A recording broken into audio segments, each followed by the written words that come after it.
looks like we're good to go. I'll let you let a All right. few other folks in here, but with that, let's go ahead and get started. Again, like I mentioned, this is episode 22 of Toolbox Tuesdays, focused on our work order management extension. As you know, if you've been here before, we're going to jump into a live demo here shortly, but just want to go over the agenda real quick. So first, we're going to talk about the gaps in Business Central as it exists currently. We're going to talk about some of the solutions that we've created to kind of bridge those gaps and, again, bring everything into Business Central and make that user experience very seamless, as you've probably seen with a lot of our extensions.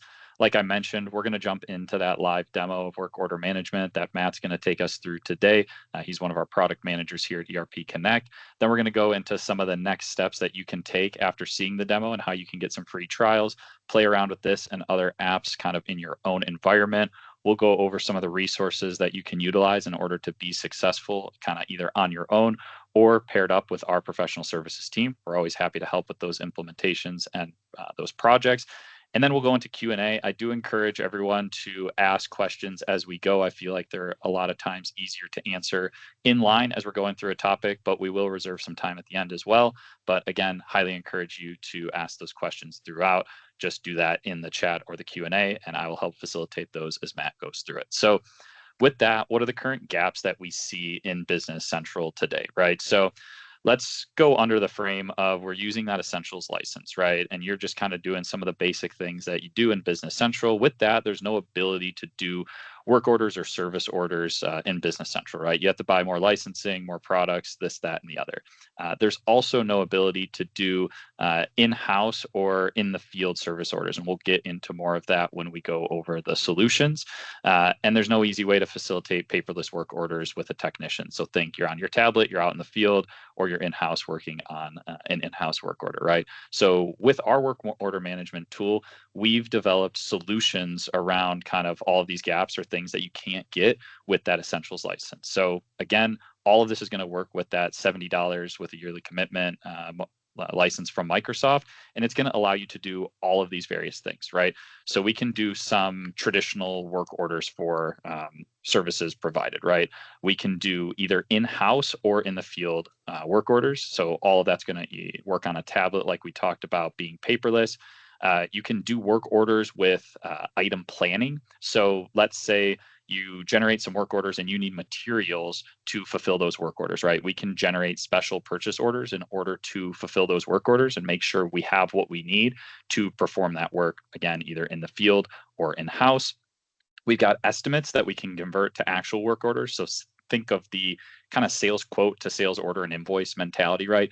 We can estimate these work orders, send them out to our clients, and then actually go perform the work and easily convert them once they've approved the work. Repetitive, I think this is a key here. Repetitive work orders. You've probably seen some of our other repetitive features like the sales invoicing and ordering, the purchase invoicing and ordering. Same logic kind of applies here, right? Being able to do repetitive work orders for service maintenance, really anything that's recurring. I always like to use pest control as an example here, right? And we'll get into those standard items with labor next, but you've got something that happens every 2 months, let's say, right? You can set up the standard service, the standard items that go along with that service, whether it be labor that's billable or non-billable, maybe it's just baked in. We can take this all in one form, and Matt will show us that here shortly, and make sure that it's consistently getting dispatched every 2 months, let's say, and the right materials are consistently getting on those work orders to build consistency. So that way you can just schedule them and send people out to do them and not have to worry, are they providing the right service? Are they using the right materials? We can generate reminders for upcoming work orders. So Matt will show you that kind of work order board that we've got, which will show you, hey, tomorrow you've got 4 things that you've got to go do, right? And then of course, we want to get paid for our work orders. So we can generate standard sales invoices with all of the details that you need. Matt, if I missed anything, please feel free to chime in there. But I think with that, we are ready to go into the live demo, which is the most important piece. So with that, Matt, I'll let you take it away. Yep, absolutely. Thanks, Ben. And like Ben said, if you guys have any questions as I'm going through it, please feel free to utilize the chat, and Ben will either handle your question or stop me in my tracks, and I'll go through it. All right. So first things first, going to go into the work order setup quickly, just to talk through more in depth some of those items that Ben mentioned. So here you'll see number of days before The reminder sends out, so I've just got this set to 7 here. This is saying 7 days before that work order is going to be scheduled. Go ahead and send that reminder out. Google Maps, if you've seen any of our other extensions, you've likely seen this Google Maps API key. This is just going to help for actually routing those work orders and generating that map and schedule for the technician. Right, and then a few disclaimers that we've got both on the estimate as well as on the order confirmation. I'll show those on the actual documents. And then a few different setups. So technicians, these are going to be who's actually performing the work orders. Within that, we've also got groups that you can set for each of those technicians, as well as a text SMS ID for contacting them when they're in the field. Right, next we've got time slots and routes. So again, this is just going to be those times that you're scheduling work orders, as well as different routes that you might have, either for different drivers, different technicians, or different trucks.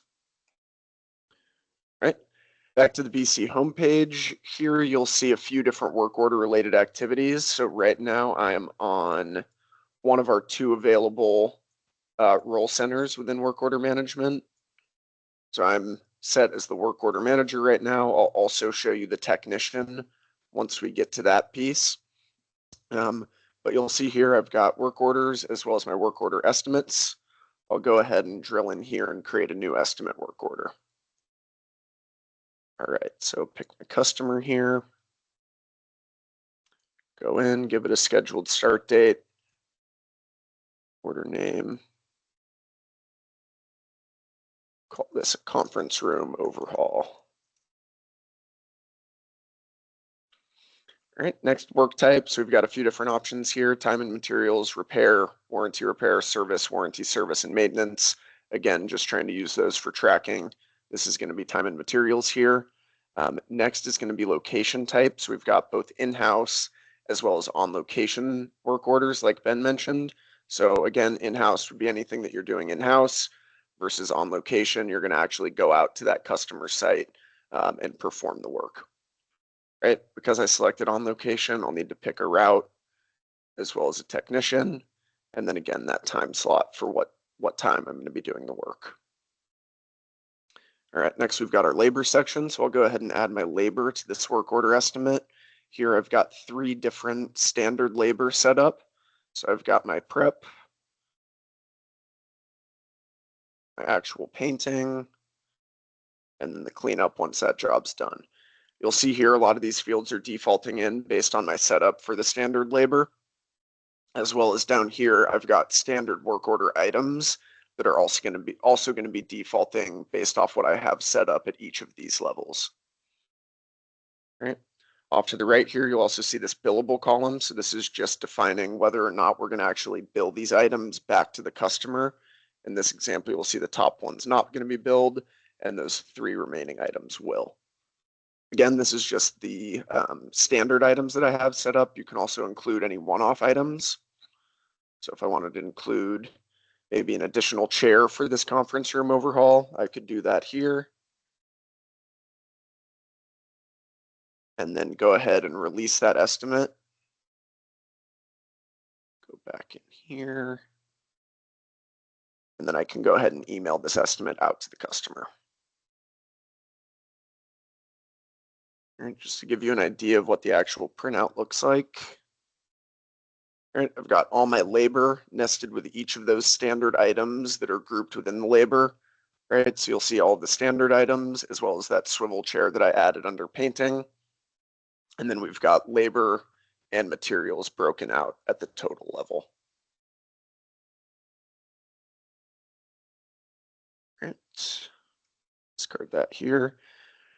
All right, so in this case, we'll pretend that the customer came back and is thrilled with our price and has heard some good things about us. We're going to go ahead and convert this to an actual work order now. Just going to get that confirmation. Are you sure you want to convert this estimate into an actual work order? And go ahead and say yes. All right, so bouncing back here, you'll see I've now got 1 released work order that's been added on my homepage here. So at this point, I would go ahead, drill in, add any additional labor or items as needed. And then down here, we've got those two items Ben was talking about, both recurring work orders as well as reminders. So recurring would be if I was going to do this on a weekly, monthly, quarterly, yearly, any frequency, I would go ahead and toggle this on, define that frequency. In this case, I'll say, hey, every 180 days, we're going to go ahead and visit the customer and update one of their conference rooms. Maybe they've got, 4 different conference rooms. So I'll say we'll end this at the end of next year, right? And then in this case, if we're going to be doing work orders every 180 days, we don't want the customer to forget about us. And we also want to, make the scheduling as easy as possible. So we're going to go ahead and generate reminders 14 days before each of these following services are coming to be scheduled. Right. So at this point, I'm ready to schedule my first instance of this on-site work order. So I've got my date there. Once I hit schedule, it's going to move from released into scheduled. In this case, I've got these 3 different work orders that I've got scheduled here, all with this primary technician set to me. Right? If I bounce back, I'm going to go into the work order management dispatch board. So this is going to give me a holistic view of all of the both on location and in-house service orders that I have scheduled here. And then again, you'll see that Google map. Within this, I've got my master work order schedule. So this is going to be everything across all of my technicians that have been scheduled. So you'll see I've got 1 this week, 4 next week, and then a few in the months to follow. Again, anything that's set as recurring would also show up, whatever that was, 180 days out there. Hey, Matt, we got one quick question coming in on this work order master dispatch board. So Sean had asked, how optimized is this for mobile devices, right? So I know for the clients that we've recommended it for, a lot of times tablets work the best. You can get a lot of these tablets with Wi-Fi enabled or 5G enabled these days. I personally, the cell phone sometimes is just too small of a screen for me personally. You can do it on the cell phone, but Matt, what has your experience been? Yeah, honestly, it's just not really enough real estate to, especially on any page that has like the map. It's just a lot harder to work with than it is with a tablet. And two, you're not going to get all of these headers visualized. It'll be, more of a drop down that you have to go and scroll through. So Yeah. again, it wouldn't be my first recommendation. I'm sure you could interact with the work orders. But in terms of anything on like the dashboards, it would not be my recommendation, no.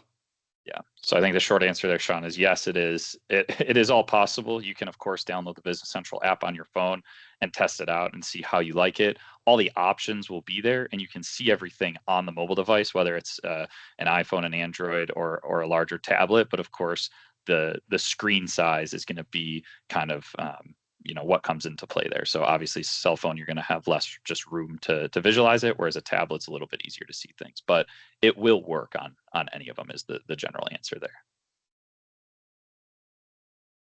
Cool. Yep. That's all we've got right now, Matt. I'll let you jump back into it, and I'll Perfect. let you know if anything else comes up during the course of All the right, presentation. great. Sounds good. Again, so this was that work order we had just created there. What have we got?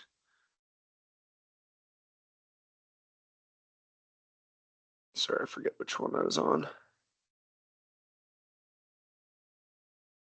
Scheduled. Perfect. Yeah, this one, number 11 here. All right. So again, in this case, this work order has been scheduled, but we're going to need to go ahead and do some item planning here. So I've got my 5 standard items here. I'm going to go up to work order planning and go ahead and generate my special POs here.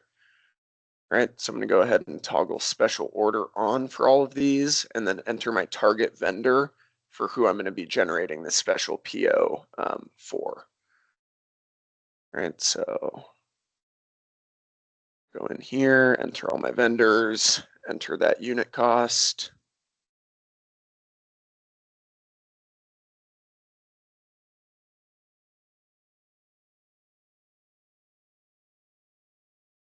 And then right here, one click of a button, go ahead and generate special POs.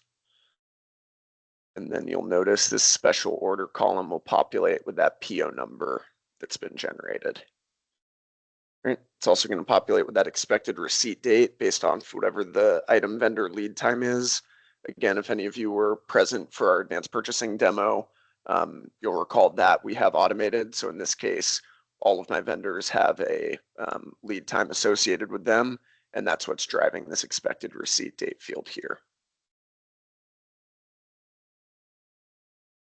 All right. So in this case, I've got a scheduled start date of 6/28. We'll go ahead and pretend that enough time has passed, and we're going to go ahead and dispatch this out to the technician. And so I'll go ahead and hit dispatch. You'll see back here on the home page, it's now been moved from scheduled to in progress. And same thing on the dispatch board. It's now in progress instead of scheduled. All right, so now flipping over to the technician side. And Matt, while you go over there, while it's flipping, another question just about the items, right? If you have them in house, of course, you don't have to generate a special order. You were just showing there how special orders can be created if we have a shortage of items and we need to get something before the work order is scheduled to be performed. Is that correct? Yep, correct. You don't have Okay, to do cool. the work order item planning if you've got everything already on hand. Awesome. Yep. That's all the questions we've got for now. Awesome. Easy enough. All right, so now on the technician side, so I'm the technician here, Matt, that's going to be performing this work order here. So in the case that Friday comes along, I would open this. And Sean, this is going to be one of those role centers that's really optimized for use on the tablet. So if there is anywhere that it, might be feasible on the mobile, like on a phone, it would probably be on the technician side. But you can go ahead and just drill right in to this calendar item here, and it's going to actually open up that work order for me to interact with. All right, so at this point, I can update my hours here on the lines. If I needed to add any items, could do that there. And then I would go ahead and set this as to be posted once I've actually completed all the work that's necessary on this work order. All right, so you'll see there that status gets changed to be posted. All right, from here, I can also print this work order confirmation. So once it's done, I want to provide that before the sales order.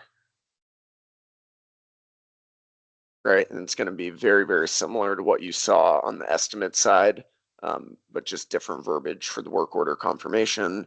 And you'll see this memo is also different now based off what I had in my setup.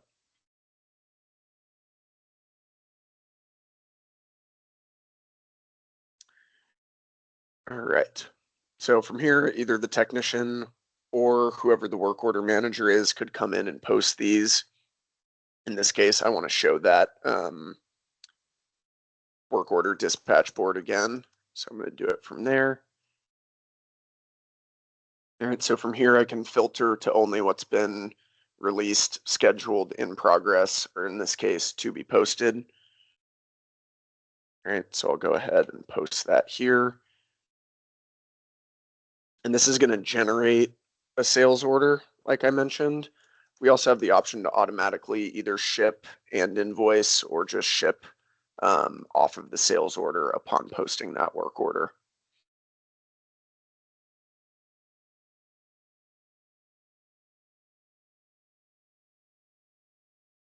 Let's see which one it is.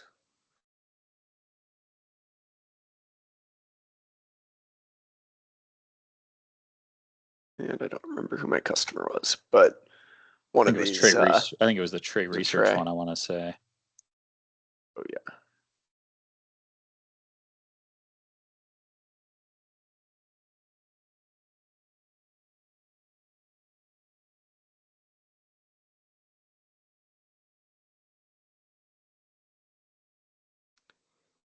Yep, Scott, that is going to be my next point here.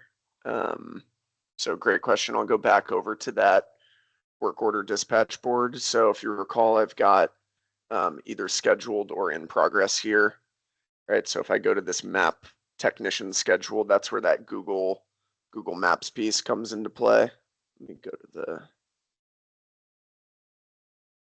progress.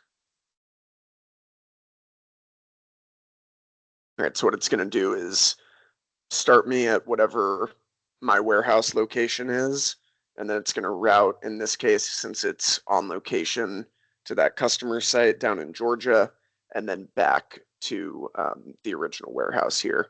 If I had multiple work orders that I was completing in one day, those different customer addresses would populate here based on the most optimized route from that Google API. All right, so we've got the tech schedule, and we've also got the master work schedule. So I think I showed one aspect of this, but again, it's just going to be available also at the master level. So this is every work order that's scheduled across the organization, not just driver or technician specific. And then this is going to be that specific for what I've got here.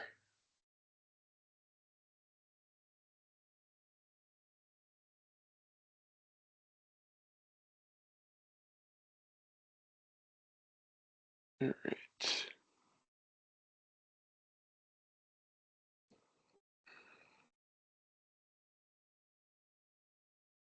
Bounce back to that work order manager role.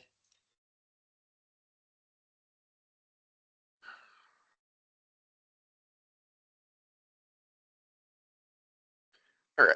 So again, if you remember when I posted that and created that one work order, I set reminders on. So you'll see here I've got one work order reminder to be sent. Drill in here. All right, so I've got that reminder date, reminder interval. And in this case, it's saying on 6/22, it's going to go ahead and send out that reminder. In this case, it's the 18th. So on 6/22, it's going to go out automatically via job queue. But for right now, I can just go ahead and manually, if I want to get ahead of that, send that out here.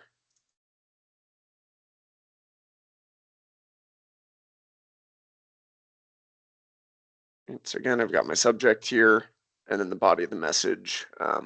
So it'll just tell them when you last performed the service and then just that confirmation of scheduling the next service or appointment here. And go ahead and send that email. And then again, that will get moved from to be sent into sent. So you can go and review when that was sent, as well as who it was for.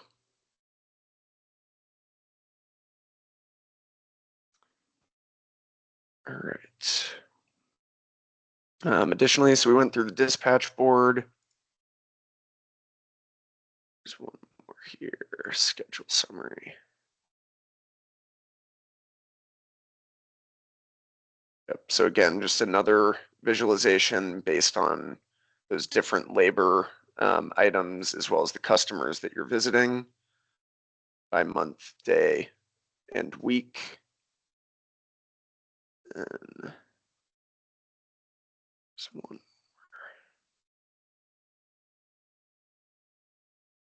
Here we go. All right, so again, if you remember back on that setup page, I had the different groups here of both cleanup crew and drivers.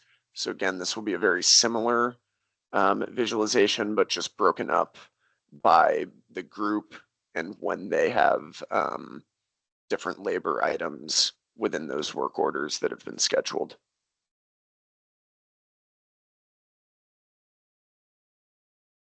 And then again, any completed work orders will always populate in this last tile completed, just for reference. You'll see here we've also got a flag for whether it's recurring or not. So in this case, I know, all right, I last completed this on 6/15, and I know that in 90 days, I'm going to have another instance of this coming due.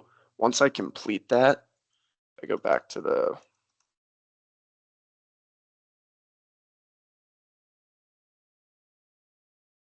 So Sean, to your question, if I go back, you can either send them the schedule or what's recommended would be just utilizing this technician role center.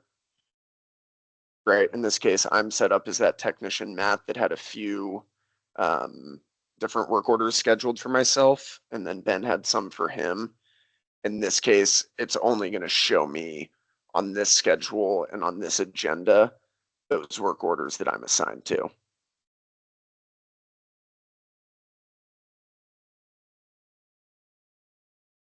Nope, no worries.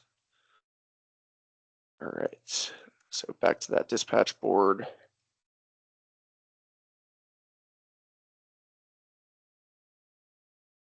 Find that one that was, so this is a good example. This one, Forella Cloud, is scheduled on 9/13. This is going to get added to the WOM dispatch board as soon as I complete that first instance. And then you'll see the status is open. The scheduled start date's 9/13. So we would just wait for confirmation of them on scheduling. And then, if they come back, in this case, it's 3 months in advance. They come back and say, you know what, we actually want to do it on the 14th. You would go ahead and actually schedule that at that point. And then once I complete this, that next, I think it's 90 days out in this case, that next 90-day out one would get added to the WOM dispatch board for scheduling again.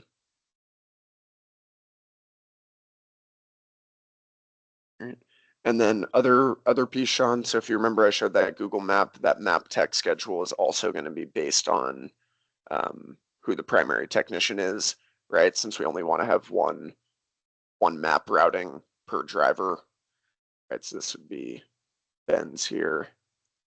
And then I have my own based on where I'm going on these specific days. And that would just be per day, Matt, right? So it'd be, hey, this is everywhere you need to go today. So I know in your case, there's only one per day, but if there was two, it would show start at warehouse, go to location 1, go to location 2, come back to warehouse, and it would all be optimized based on the quickest routes or your AM, PM settings, things like that. Yep, exactly. Nice. So the pretty much person can just jump in their truck and kind of map it and see, okay, I got to go stop here first and go perform the work order, pop the work order up, perform the service, mark it as complete, maybe take a photo of proof that they were there, something like that, and then go on to the next one. And then, somebody back at the home office can take it to the next steps of invoicing or something like that. Yep. And so Scott, can you manually change the order of locations? Yeah, so on the Google Maps side, you can always reorder the stops. That way you can see, how much longer it would take if you went to what they recommended to go to third, second, if that makes sense, right? If you're switching up their recommendations, it'll always show you that ETA and the total trip time. We've also got this priority here. So this is going to be at the line level, and you can always base it off of that instead. So anything, if it was set to high priority instead of low, you would route that for completion first. Is there provision to reschedule? Yeah, so in that case, if you had to reschedule for any reason, it would be up to the technician to actually come in, right, to this work order and just basically reopen it, right? So now it's not scheduled, it's going to be open. And then that way, right, whoever is responsible for handling the actual invoicing knows not to invoice it. This work, yeah, and there wouldn't be any way to automatically prioritize that, but would be happy to have maybe a larger discussion if there's something you're looking for there. And then additionally, we've also got the ability, in the case that an issue does arise, you can always send a text as the work order manager to the driver. Right, and then this is going to go through via email. So if the driver writes back, it'll go back to whatever email account you send this from, just to handle any issues. All right, and then Don, can you define different services as canned services with expected labor effort, but bill it as a flat rate for the job? So yes, that to me would just be a standard labor item. Or actually just standard labor, right? So if you remember, this is what I was adding. These are going to be the default unit prices and unit of measure codes and quantities, but you could just do, quantity of one flat price with no items associated to it. Or you could have And the actual labor items be at a $0 price and just have the job be $500 and then price the items at 0 or something like that too.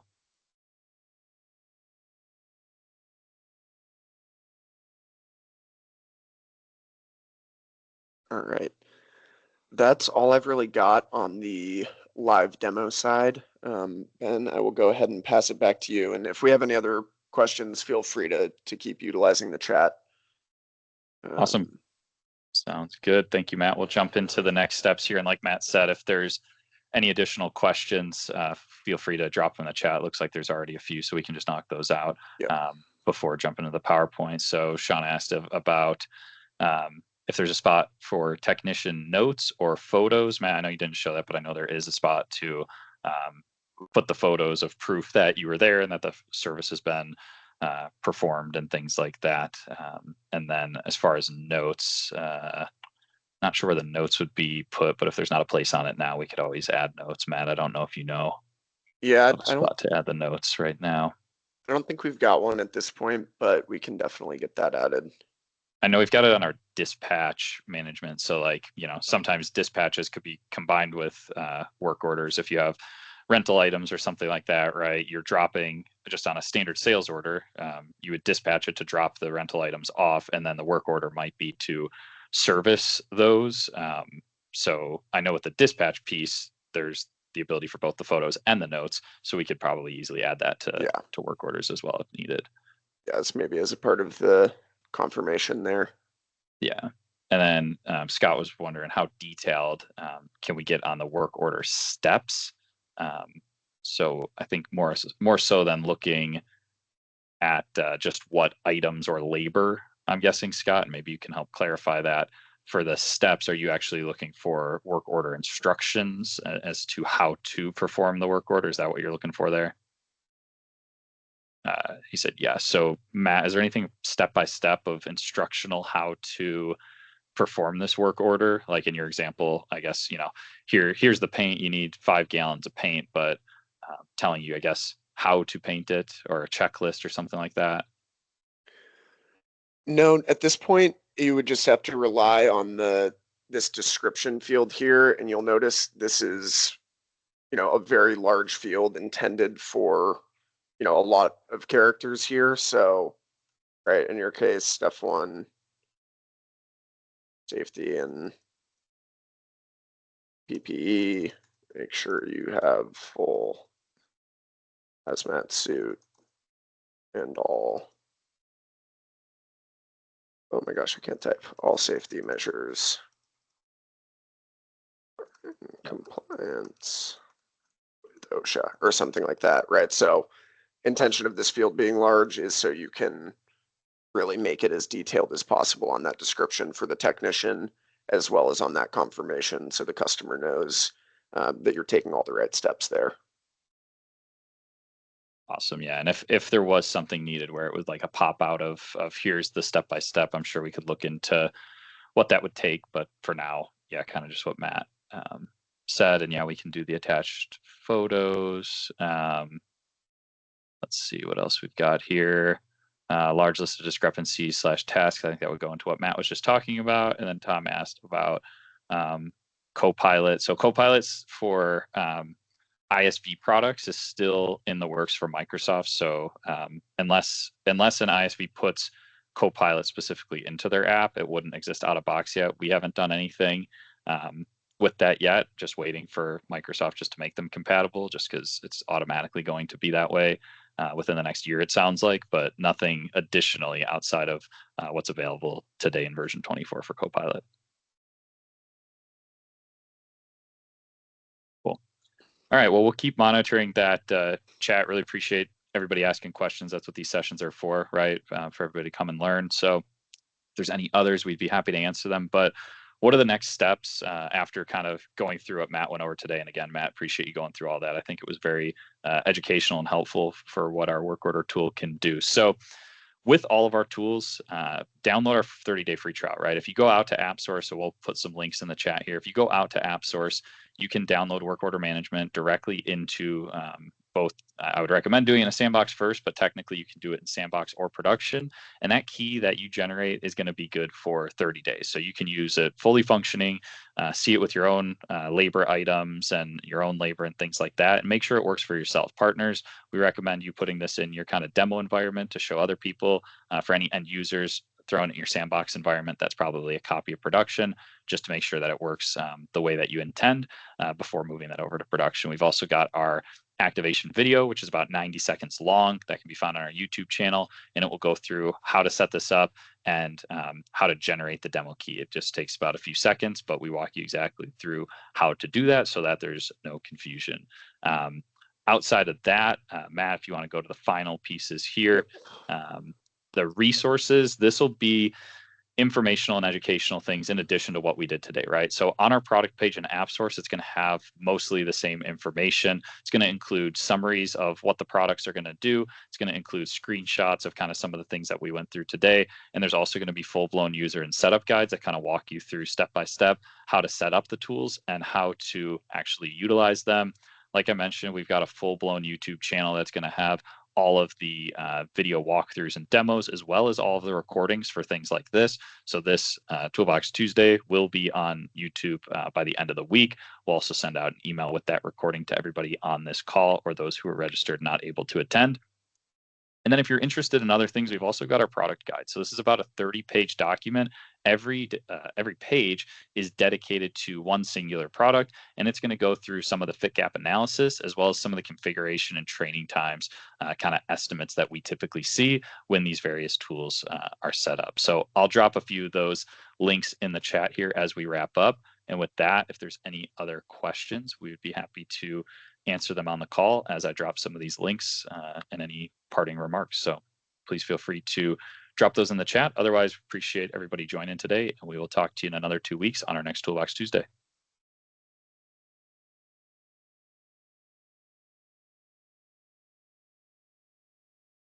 Awesome. Well, appreciate it again, everybody. I'm going to keep dropping other links in the chat. So far, I've just put the product page on our website there. I'm also going to drop in our AppSource link here. That's going to be filtered down to all of our products. Just scroll down to work order management if you're looking for that one. And again, with that, feel free to reach out to Matt or I if you have any questions. I'll also drop our emails in the chat here. All right, just put Matt's in there. I'll put mine in there as well. And again, highly encourage everybody to download that 30-day free trial. Let us know when you're getting close to the end of that trial if you want to move forward with the year-long license key, and we'll talk to everybody soon. So I think we can close it down, Matt, but dropped everything in the chat there. And again, appreciate everybody joining today.